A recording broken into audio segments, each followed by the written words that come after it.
gaaffii dargaggoon yeroo magaalaa Naqamtee gidduudha ta'edha.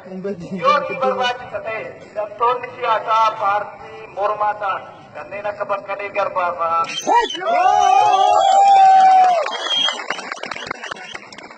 Akkasumallee artistoonni Oromoo gariin sirboota warraaqsaa kan sirban sababa maaliitiif kan isaan hidhamanii paartiin siyaasaa akka heera biyyattiitti paartiin mormaa ni barbaachisa jedhamaa jira. Utuu barbaachisa namuu mirgaan karaa nagaa odoo mormanii maaliif hidhaman beektonni keenya jechaa jira qeerroo magaalaa keenya.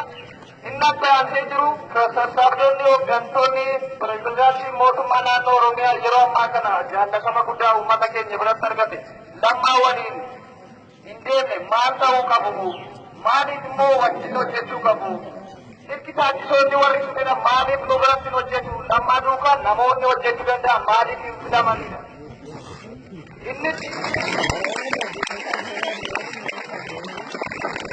Inni taanu yakkamtoonni heera biyyattiidhaan naannoo hojjetan aangoo mataa isaaniis fayyadamanii ta'e namoota aangoo qaban jala galuutiin namoonni fayyadamaa jiran keessumaa uummata naannoo kan biraa fakkeenyaaf kanneen akka jeneraal Saarsaa, jeneraal Abiraam heera biyyattiitiin alatti karaa kan biraatiin uummata keenya naannoo irraa buqqee lafarraa buqqaasisaa jiraachuu isaanii ni beekna. Dhoksinee maniifne obsannee maniifne malee ni beekna. Jeneraalota kanneen lamaan fakkeenya fudhateera.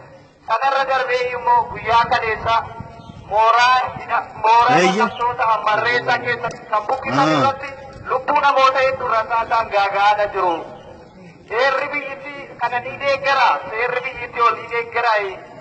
Mooraa baqatanii jiran keessatti waan nyaatan dhabanii osoo jiranii rakkatanii osoo jiranii uummanni kun gargaarsaan osoo bira dhaabbataa jiru maaliif kan kaleessa raawwate gariin argitanii jirtu gariin hin argine mooraa baqattoota hawwadee marreessaatti jechuudha.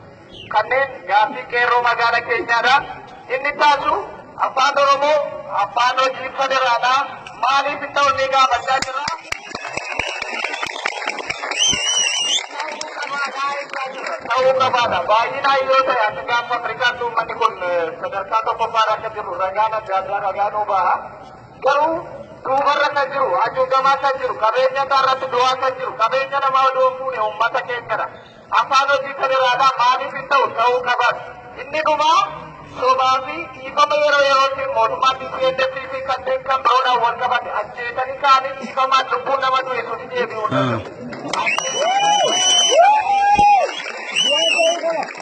Dhiifama jedhu boorgaruu bakka sana jiru amma booddee dhiifama isaaniif hin barbaannu. Araara isaaniif hin barbaannu.